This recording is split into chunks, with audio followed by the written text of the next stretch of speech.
ایمان کا مطلب یقین ہے. ہم سب ابھی مسلمان ہیں، ابھی تک مومن نہیں بنے. مومن جو کہے اس پر 100% یقین بھی رکھے.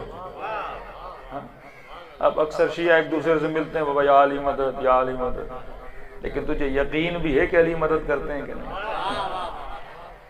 اگر اہل بیت کی مدد پہ یقین ہوتا تو کبھی حرام خوری نہ کرتا.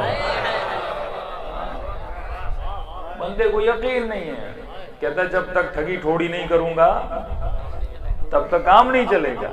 مطلب اس کا اللہ پہ یقین نہیں ہے، شیطان پہ بڑا یقین ہے، اس کا دھوکہ دہی پہ بڑا یقین ہے. کہتے جب تک یہ نہیں کروں گا.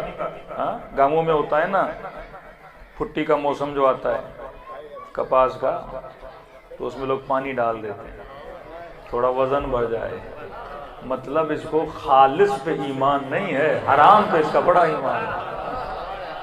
مولا فرماتے ہیں کہ کنجوس اور سخی کا سال کا حساب کتاب برابر ہوتا ہے. بھائی کھائے گھر چلو ویسے 1000 میں بیچے گا، تھوڑا پانی ڈالے گا 1100 ملیں گے. یہ نہیں سوچا یہ 100 روپیہ جو اضافی حرام کا آئے گا کل شاید تجھے بیماری ہو جائے تو 300 خرچ کر لے. اب اللہ کیوں منع کرتا ہے کہ مثلا ملاوٹ نہ کر؟ اللہ کا کیا فائدہ؟ کہتے ہیں حلال کھاؤ گے فائدہ تیرا ہے.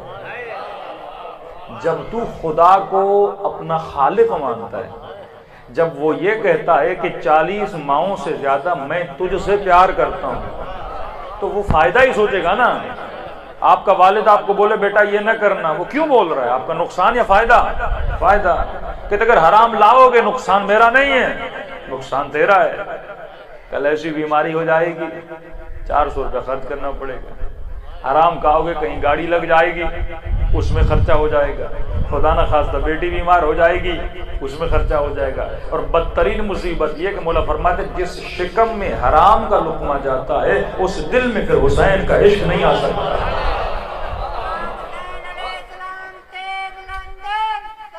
اللہم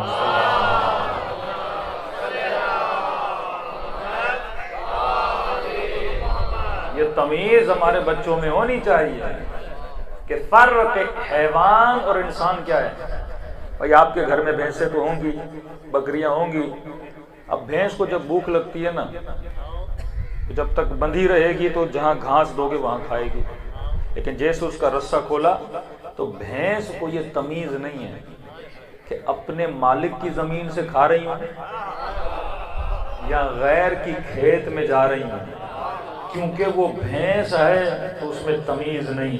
اب اللہ کہتا ہے تو ثابت کر اپنے عمل سے کہ تو بھینس ہے یا انسان ہے. انسان اور بھینس میں فرق یہ ہے کہ انسان دیکھ کے کھاتا ہے، اپنا کھا رہا ہے یا غیر کا کھا رہا ہے. جنہوں نے اہل بیت کا حق مارا وہ انسان نہیں تھے، حیوان تھے. یہ بچے نے جو شعر پڑھے تو آخر میں یہ بھی شعر ہے کہ ایسے حیوان کو میں نہیں مانتا. یہ حیوان انسان ہے، حیوان کو تمیز نہیں ہوتی اپنا کھا رہا ہوں یا غیر کا کھا رہا ہوں. لیکن انسان دیکھ کے کھاتا ہے اپنا ہے یا غیر کا ہے. میں کئی گاؤں میں جاتا ہوں، ہم بھی چھوٹے تھے، عادتیں بچوں میں ہوتی ہیں کہ گنے کی ٹرکیں جاتی ہیں اور وہ گنے کھینچ رہے ہوتے ہیں. بھائی تو ایک گنا کسی اور کا کھینچ رہا ہے، کتنے کا گنا ہوتا ہے؟ فری میں آپ کے بچے حرام کھاتے ہیں. اب حرام کھا کے یہ بچہ بڑا ہوتا ہے پھر ایسے گناہ کرتا ہے، پھر کہتا ہے پتہ نہیں بچے نے کیوں گناہ کیے. وہ ایک گنے نے اسے گناہ کروانے پہ مجبور کر دیا. مولا کے پاس مومن آیا، مولا میں توبہ کرنا چاہتا ہوں لیکن زندگی میں نے بڑا حرام کھایا ہے. اب ایک گناہ ہے اس کی توبہ تو ہو جاتی ہے لیکن حرام کی توبہ کیسے ہو؟ میں نے حرام کھایا. تو امام نے فرمایا کتنے سال سے کھا رہے ہو؟ کہا مولا کوئی 6-7 سال تو ہو گئے ہوں گے حرام کھا رہا ہوں. کہ جب کھایا تھا تیرا وزن کتنا تھا؟ جب حرام کھایا تو تیرا وزن کتنا تھا؟ اندازاً بتا. تو اس نے کہا مولا بس مثال دے رہا ہوں، 60 کلو تھا، اب کتنا ہے؟ اس نے کہا مثلاً 70 کلو. کا 10 کلو تیرے بدن میں حرام کا گوشت ہے. اب توبہ یہ ہے کہ اتنے روزے رکھ تاکہ حرام گوشت گل جائے، کیونکہ بدن میں حرام کی ایک بوٹی بھی آئے نا، مصلی پہ جاؤ گے وہ عبادت قبول۔ اب بندہ حرام کھا کھا کے حسین کی مجلس میں آگے بیٹھ جائے، پورا گوشت حرام والا، تو اللہ اس کو جزا تو نہیں دے گا نا۔ تو فرمایا ہم کیوں مخالفت کرتے ہیں؟ کیونکہ ہمیں یقین نہیں ہے۔